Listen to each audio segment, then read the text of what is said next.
Hello, welcome everybody. I'll be going through 2015 AP Calculus BC question number 6. I've dressed up for the occasion for this one. I put on my old fedora.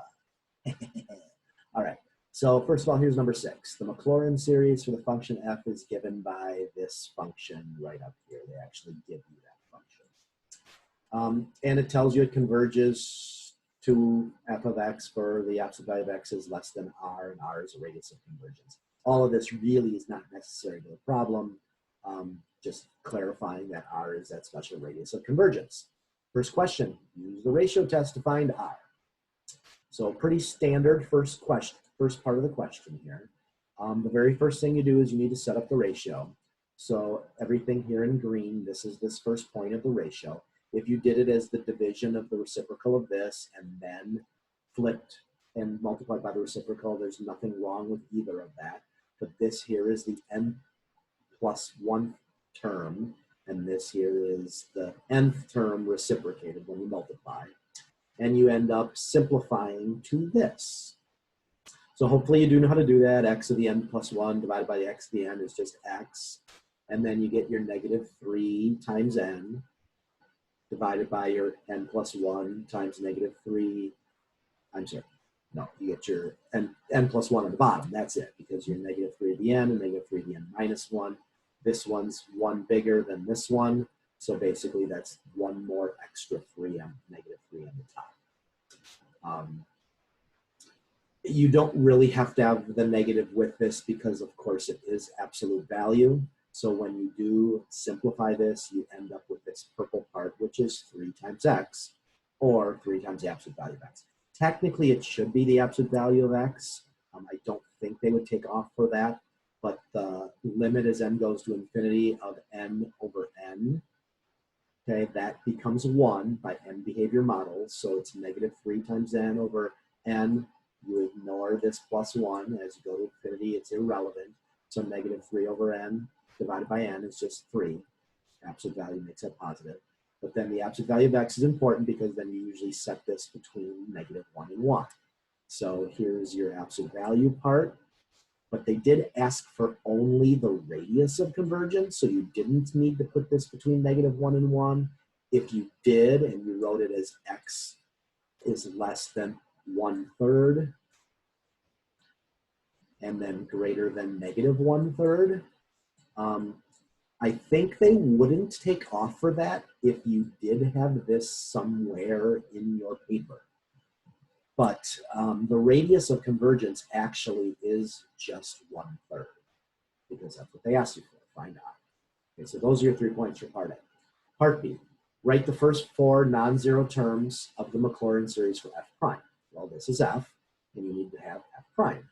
Well, that's pretty simple. You just have to take the derivative of each of these. Do you need the nth term here? First 4 non-zero terms? No. But it does say this weird thing is we'll express f prime as a rational function. Rational means fraction. So a fractional function. I wonder how that's going to come into play. I'm not really going to be sure until I find those first 4 terms. So those are your first 4 terms, and that's worth 2 points. So the derivative of x is 1. The derivative of this one, power rule, bring a 2 in front, you cancel the 2's, negative 3x. This guy obviously is 9x squared. Once you get these first 3, you can probably figure out your 4th. You can write out your 4th with your nth term and then take the derivative. Completely up to you, but this 4th term becomes negative 27x cubed.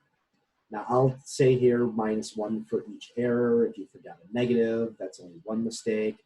If you kind of did the 4th term wrong because it wasn't explicitly given and you screwed that up, maybe 1 point off of that.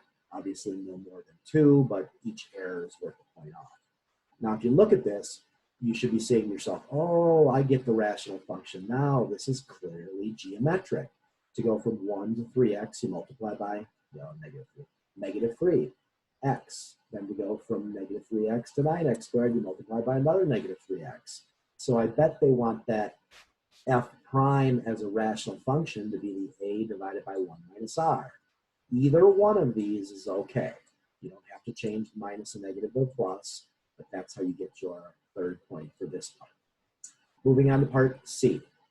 Part C says write the first four non-zero terms of the Maclaurin series for e to the x. Use the Maclaurin series for e to the x to write the third degree Taylor polynomial for whatever e to the x multiplied by the original given f of x is.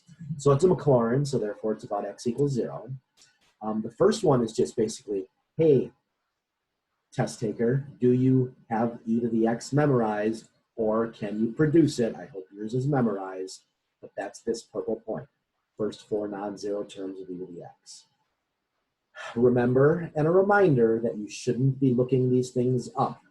I know at this point you can probably use your stuff you must know cold sheet, but if I was you, the best way to do this, to try to keep pushing yourselves, is to try to write it first on your paper and then go to the stuff you must know cold to verify before you grade this.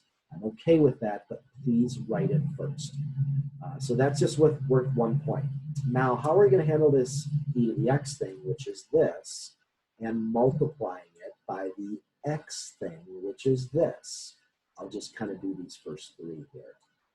So these four terms multiplied by these three terms. Well, that's basically just algebra.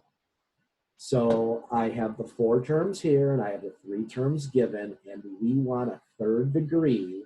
So that means we need to go to a highest power of x cubed. So once you start multiplication, repeated distributive property, FOIL, whatever you call this whole thing, if you get an exponent that's larger than 3, you don't need that one. So let's start by distributing into 1. 1 times x is x. 1 times -3/2 is -3/2 x squared. 1 times 3x cubed is 3x cubed. And then if you go 1 times the next one, that's obviously going to be x to the 4th, so it's too big. You don't need that. So then let's take the x and multiply it by x. That's an x squared.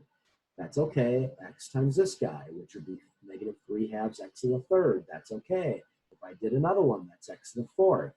What happens if I put this x squared multiplied by x? Do I get a x cubed term? I do. So I would need to do one more with this guy.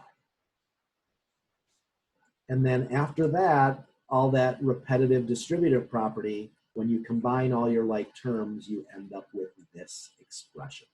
So all of your x's combined is just going to be x, all of your x squareds, and all of your x cubes. So that's the Taylor polynomial. They kind of clean it up down here. I know a lot of you struggled with this when we went through it. Like, what does that mean? All that means is a Taylor, T stands for Taylor, polynomial of degree 3 with respect, meaning the variable is x. In class, a lot of times we studied this one, P of 3. They use P sometimes for the same thing because P stands for polynomial. So in this case, they're using T because they say it's a Taylor polynomial. I know it's Maclaurin. It doesn't really matter. You don't need that notation, but don't get hung up on it. You're just looking for those three terms.